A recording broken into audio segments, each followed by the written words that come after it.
What's up, YouTube? It's your boy, it's your homie, FuturisticMike, and I'm back with another Power Book 2 Ghost video if you're new. Now, this is going to be my thoughts video for Power Book 2 Ghost, Season 1, Episode 3, Play the Game. This is my quick thoughts. If you're a fan of Power, if you love Power, hit the like on this video. If you're new to my channel and this is the first time you're finding me, subscribe and turn on those post notifications so when I post videos on Power Book 2 Ghost, you get them.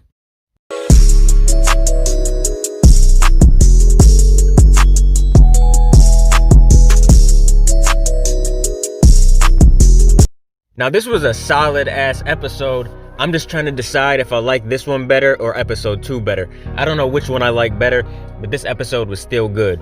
Now, I gotta say with this episode though, this had a different feel than Power Book 1. It just felt like a completely different show. I know it is a different show, you know, it's a spinoff, it's supposed to feel different, but I feel like the first 2 episodes kind of felt like Power in a way. This one felt completely different in my opinion. I don't know what it was about this episode, but it just felt so different from episode 1 and 2. Not saying that's a bad thing, it was still good, it just felt different. Now, some crazy things happened in this episode. We dealt with a lot of the Tejadas in this episode. We seen much more of Mary J. Blige. We seen her family, Drew, Kane, Diana. We seen what they were up to. Monet talked to Lorenzo while he was in jail, and he told her to pretty much get Drew to go and handle these dudes that were flexing on Instagram Live. They were doing things they weren't supposed to, things that people in that organization shouldn't be doing. So Drew went to go confront him, and things got kind of crazy. This dude wasn't really trying to listen to Drew, so Kane walked in and he shot up the place. And later, Monet confronts them about what went down because that cop that she's sleeping with showed up. You know, he pulled up to the scene. Some other cop was chasing them down the street, and Kane was getting ready to kill this cop. But then the cop Monet sleeping with saved his ass. He told him to get over here because he seen Kane and Drew go somewhere else or whatever. So the cops ended up leaving. If it wasn't for that though, Kane would have shot this cop and he wouldn't have thought twice about it. Kane really is ruthless, and Drew definitely ain't built for the life like Kane is. Kane is built for this. Now, it was crazy because we seen Jabari smash some student. He was clapping some cheeks, and your girl Professor Milgram walked in her office and she heard nothing but cheeks getting clapped in the next room. So that kind of pissed her off. You know, she walked up out of there and she didn't look back. She was so pissed off because she was just telling her sponsor that she still feels something for Jabari. Well, she ain't gonna feel nothing for him no more, and now she's probably gonna go and try to smash Tariq for real to try to get back at Jabari. And the funny thing is, Jabari was calling her like a few scenes before this to check on Milgram, and he still smashed the student. It seemed like he wasn't gonna do it at first, and then she was walking out, and then he went over there and closed the door and started smashing. So Jabari is a whole mess right now. I feel bad for Kira Dad Milgram because she felt like she really did feel something for him. But the relationship between Kiradad and Jabari is no more. Now, it showed a lot to do with Zeke in this episode. He has to keep his grades up in order to play ball because it showed him in the locker room. It showed the team getting ready to play basketball. He was talking to the coach and everything, and his grades aren't up enough to go out on the court. Now, we've seen Tasha in this episode. She went and took the stand. Now, it wasn't like a real court hearing. You know, the jury was there and everything, but this was like pretend just to get her ready.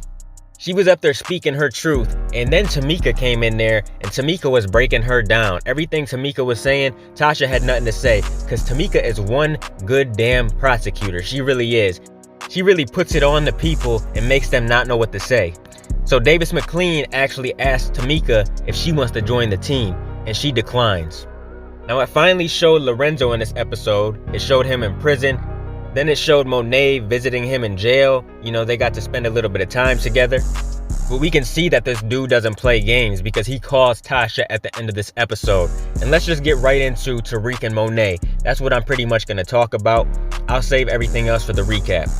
So Tariq and Monet are actually official now. They're going into business with the drug organization. Tariq told Zeke, like, look, dude, you're gonna have to start doing your own work because I failed my paper because of you. I'm so worried about doing your work that I failed my paper. So Zeke was like, okay, man, damn, chill out. And then Tariq was like, man, I'm gonna need a favor from you, for real. The favor was to set up a meeting with Monet, Tariq and Monet. So they talked, and Tariq gave her a duffel bag full of money, and I mean full of money, and he was pretty much asking her to go into business with her. And she's like, nah, I don't know you. But Tariq ain't stupid. He knows what she does. You know, he's been to her house many times. He peeps stuff and he sees what Monet does. He knows about Lorenzo and everything, so he knows what that family does. So of course, Tariq convinces her to go into business. So now these two are official. They're in business with each other. And Monet is gonna regret this because Tariq is probably gonna bring so many problems. Or maybe the Tejadas might bring problems for Tariq. I don't know, we just have to wait and see. But Lorenzo wasn't too happy about this, about Tariq, because he was like, how can we trust this kid Tariq? And Monet says, we can't, but I know what will keep him in line. So Lorenzo calls Tasha and he pretty much threatens Tasha, like, you better have your son do what we say in this organization. He better do everything we say or your son is dead. So that was crazy. Now we know that, you know, Lorenzo is not to be messed with. We knew the Tejada family was dangerous, but now we know for a fact this family is not to be messed with.